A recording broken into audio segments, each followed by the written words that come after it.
आखिर ऐसी क्या वजह है जिसकी वजह से इतने सारे बच्चे आईएएस कोचिंग करने के लिए भाग रहे हैं? अक्सर कहता हूं कि भारत में नौकरी केवल एक है, आईएएस, बाकी तो नौकरियां हैं। Number 1 influence. जब मैं बहुत छोटा था तब से मैं अपने मम्मी पापा को गरीबी में देख रहा हूँ। मेरे पापा घर से सुबह निकल जाते थे और दिन भर मजदूरी करते थे। मेरी मम्मी जो कि कपड़े सिला करती थी। मेरा घर परिवार बहुत मुश्किल से चल रहा था। फिर जब मैं बड़ा हो गया तब मैंने कुछ बड़ा करने का सपना देखा। फिर मैं लग गया आईएएस की तैयारी करने, और मैं आईएएस की तैयारी करते समय बहुत बार फेल हुआ। तो एक दिन मैंने इस कोचिंग का नाम सुना और उस दिन से मेरी लाइफ पूरी तरह से बदल गई। आप भी अभी इस कोचिंग में एडमिशन लीजिए और अपने आईएएस बनने के सपने को पूरा करिए। इसी तरह की बहुत सारी मोटिवेशन कहानी आपने अलग अलग कोचिंग इंस्टीट्यूट से निकले बच्चों, मतलब जिन्होंने यूपीएससी को क्लियर कर लिया है, उनके मुंह से सुनी होगी। लेकिन असलियत में ये सब कुछ क्या है? एक प्लान है हमें बेवकूफ़ बनाने का। अगर हम 2006 के डेटा की बात करें तो हमें देखने को मिलेगा 2006 में नंबर ऑफ कैंडिडेट वो अप्लाइड फॉर प्रीलिम्स 3,83,983, लेकिन वैकेंसीज थी 553। इसी तरह ये नंबर हर साल बढ़ता गया प्रीलिम्स एग्जाम देने वाले बच्चों का। और 2010 में प्रीलिम्स एग्जाम देने के लिए 5,47,698 बच्चे बैठे, लेकिन वैकेंसीज थी ओनली 1000। चलो यहाँ तक तो कहानी फिर भी सही थी क्योंकि वैकेंसीज बढ़ी थी, लेकिन कहानी खराब होना स्टार्ट होती है 2015 से। यहाँ पर प्रीलिम्स एग्जाम देने वालों का नंबर बढ़कर लगभग 1 मिलियन तक पहुँच गया, लेकिन वैकेंसीज अभी भी 1000 ही थी। और इसी तरह हर साल कैंडिडेट तो बढ़ते जा रहे थे लेकिन वैकेंसीज घटती जा रही थी।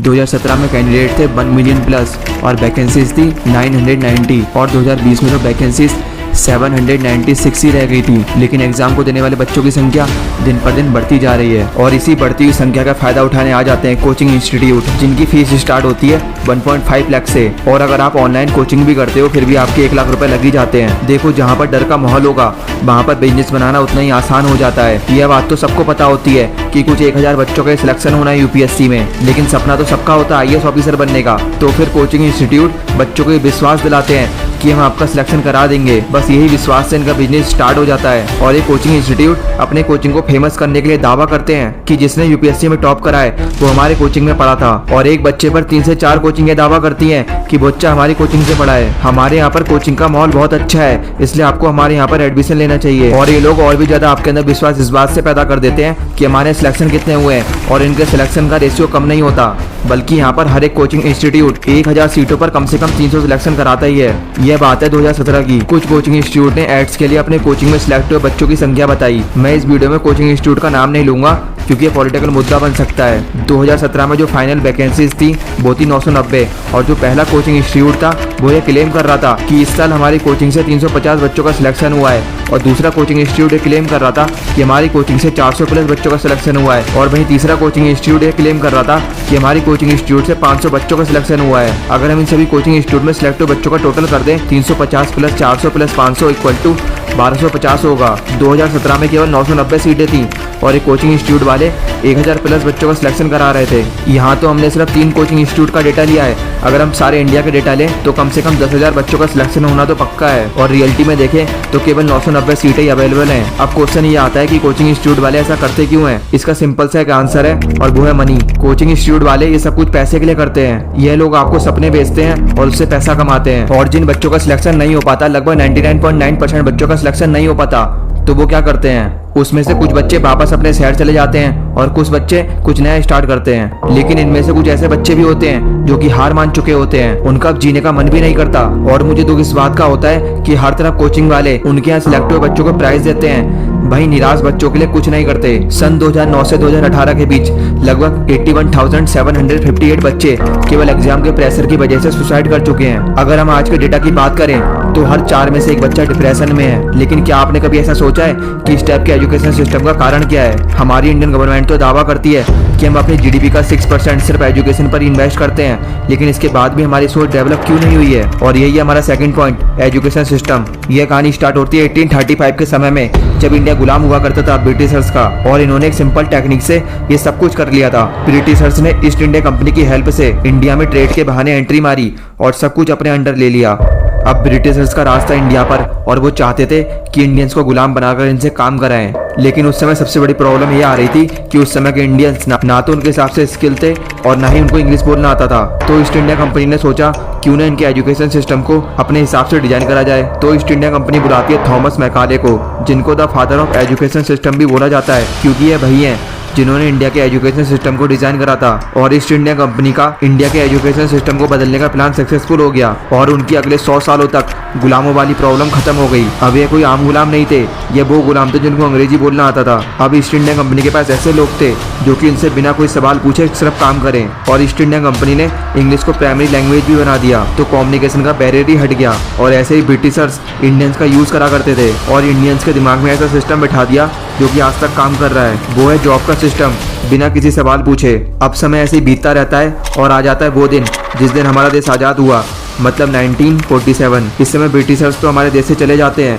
लेकिन वो अपने पीछे छोड़ जाते हैं अपना बनाया हुआ एजुकेशन सिस्टम, जिसको हम आज तक फॉलो कर रहे हैं। और इसी वजह से आज इंडिया में 83% लोग अनएम्प्लॉयबल हैं। अब ऐसा नहीं है कि इंडिया में जॉब नहीं है, बल्कि प्रॉब्लम तो हम में है, क्योंकि रियलिटी तो यह है कि हम में से ज़्यादातर लोग जॉब के लायक ही नहीं है, जो हमारा थर्ड पॉइंट है। अगर आपने इसको मिस कर दिया तो आपको सच में पछताना पड़ेगा। अभी सेकंड पॉइंट की बात करते हैं। जॉब के लायक हम इसलिए नहीं है क्योंकि सच्चाई तो यही है, कोई भी बच्चा कॉलेज में जाकर सही से पढ़ाई नहीं करता, और जो जाते हैं मन लगाकर पढ़ाई करते हैं उनकी जॉब भी लगती है और वो सक्सेसफुल भी होते हैं। लेकिन जो लोग सक्सेसफुल हुए, क्या वो सच में कॉलेज की पढ़ाई पर ही निर्भर थे? यह कहना सही नहीं होगा, क्योंकि सच में कॉलेज इतने ज़्यादा सक्षम नहीं है जो कि आपको पूरी तरह से स्किलफुल बना दे। जिन बच्चों की जॉब लगती है वो बाहर से भी बहुत कुछ सीख रहे होते हैं। यह बात तो 100% ट्रू है। ऐसा कोई भी नहीं है जिसने बाहर से सीखे बिना कुछ बड़ा उखाड़ा हो। इसके लिए आपको खुद से सीखना होगा, हर चीज को ऑब्जर्व करना होगा। थर्ड पॉइंट है ऑनलाइन लर्निंग ऐप। मान लो आपके घर आपका एक रिश्तेदार आता है और वो आपके घर आकर आपसे पूछता है कि आपके बच्चे आगे चलकर क्या बनेंगे, और वो आपके बच्चों से कुछ क्वेश्चन पूछता है और बोलता है आपके बच्चों को तो कुछ भी नहीं आता। वो आपसे कहता है कि आप जिस सफलता तक अपने बच्चों को पहुंचाना चाहते हैं आपके बच्चे उसके लायक ही नहीं है, आपके बच्चों का IQ बहुत कम है। और ये बात सुनकर यह बात तो 100% सच है कि आपको डर तो जरूर लगेगा अपने बच्चों को लेकर, या फिर कोई भी आपसे कुछ ऐसा बोले तो आपको शर्म तो आने ही लगेगी। और ये रिश्तेदार और कोई नहीं बल्कि बायजू, अनअकैडमी और इसी तरह के ऐप हैं। जब से कोरोना आया तब से इनका बिजनेस 2 गुना, 4 गुना या फिर 10 गुना तक हो गया। कोरोना में जब इनकी मांग बहुत ज्यादा बढ़ी तब इनके अजीब से मामले सामने आए, जिन्होंने लर्निंग ऐप की सच्चाई दुनिया के सामने रखी। इनका सिलेक्शन प्रोसेस कुछ इस तरह से होता है, ये लोग पेरेंट के सामने बच्चों से ऐसे सवाल पूछते हैं जो कि सच में बच्चों के लिए हाई लेवल क्वेश्चंस हैं। इसके बाद ये आपसे बोलते हैं कि आपके बच्चों को कुछ नहीं आता, अगर आपको अपने बच्चों को अच्छा बनाना है तो हमारा कोर्स ज्वाइन कराओ, वरना हो सकता है आपका बच्चा अपनी लाइफ में कुछ भी ना कर पाए। और ये लोग पेरेंट्स के सामने ऐसी कंडीशन रख देते हैं जिसकी वजह से पेरेंट्स सोचने पर मजबूर हो जाते हैं। और अब पेरेंट्स भी क्या करें, वो राजी हो जाते हैं अपने बच्चों का एडमिशन यहाँ पर कराने के लिए। और इन ऐप की फीस कम नहीं होती। ये दावा करते हैं अगर आपको अपने बच्चे को डॉक्टर बनाना है तो हमारा नीट का कोर्स ज्वाइन कराओ, अगर IIT में जाना है तो JEE का कोर्स ज्वाइन कराओ, अगर IAS ऑफिसर बनना है तो हमारा UPSC का कोर्स ज्वाइन कराओ। और ये ऐप हमारे दिमाग को कुछ इस तरह से मैनिपुलेट करते हैं कि अगर आपका IIT में सिलेक्शन नहीं हुआ या फिर आपका IAS में सिलेक्शन नहीं हुआ तो आप अपनी लाइफ में कुछ भी नहीं कर पाओगे। और आपका और आपके पेरेंट्स का डर ही इनके कोर्सों को खरीदने के लिए आपको मजबूर कर देता है। और ये लोग आपकी जेब से पैसा निकालने के लिए बहुत सारे मेथड्स को फॉलो करते हैं। अगर आपके पास पैसे हैं फिर तो बढ़िया है, लेकिन अगर आपके पास पैसे नहीं है तो यह लोग आपके लिए पैसे का इंतजाम भी कर देते हैं। यह उन पेरेंट्स से कहते हैं आपको टेंशन लेने की बिल्कुल भी जरूरत नहीं है, आप चाहो तो आप फीस को किस्तों में दे सकते हो, और धोखे से उनका बैंक अकाउंट अपने टैप किए गए बैंक में खुला देते हैं। इससे इन ऐप का तो काम हो जाता है, मतलब इनको अपना पैसा मिल जाता है, लेकिन पेरेंट्स के ऊपर लोन हो जाता है। इसके बाद आपका मन हो तो क्लास करें या फिर ना करें, लेकिन आपको लोन तो पूरा ही देना होगा। और इन लोन्स पर बहुत ज्यादा इंटरेस्ट रेट होता है, जिससे आपको बहुत ज्यादा लॉस होता है। और अगर आपने लोन को टाइम पर नहीं भरा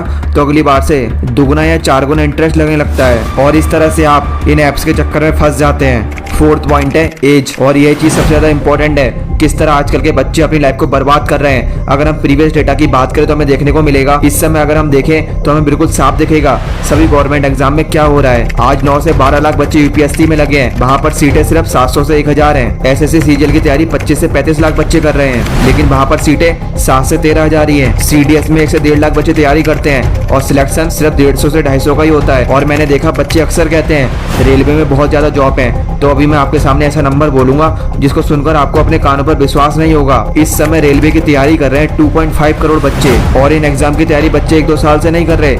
यूपीएससी जैसे एग्जाम की तैयारी तो 5-5, 8-8 साल से कर रहे हैं। एक बार सच में सोचो, क्या इतना समय किसी चीज के लिए देना सही होगा? मेरा मकसद आपको डिमोटिवेट करना नहीं है, मैं तो आपको केवल रियलिटी बता रहा हूँ, जो कि आज तक आपको किसी ने भी नहीं बताई है। अगर आपके अंदर जुनून है, जज्बा है, तो तैयारी जरूर करो, लेकिन उससे पहले टाइम पीरियड सिलेक्ट कर लो कि मुझे इस पर्टिकुलर टाइम पीरियड तक ही तैयारी करनी है। अगर मेरा इतने समय में सिलेक्शन नहीं हुआ तो मैं कुछ और देख लूंगा। आप 2 साल सिलेक्ट कर सकते हो तैयारी करने के लिए, उस समय अपना 100% दो। अगर आपका सिलेक्शन नहीं होता है तो कुछ और ट्राई करो, जिससे आपको आगे चलकर रिग्रेट नहीं होगा। आपको एक रियलिटी और बता दूं, इस समय गवर्नमेंट ने प्राइवेटाइजेशन का मूड बना लिया है, और आप देखोगे गवर्नमेंट धीरे धीरे सब कुछ प्राइवेट करती जा रही है। उसने बिजली प्राइवेट करी, उसने बैंक प्राइवेट करे, उसने रेलवे को प्राइवेट कर दिया, उसने बहुत सारी चीजें प्राइवेट कर दी, क्योंकि गवर्नमेंट चाहती है हम आत्मनिर्भर बने, जिससे हमारी जीडीपी को हेल्प मिलेगी।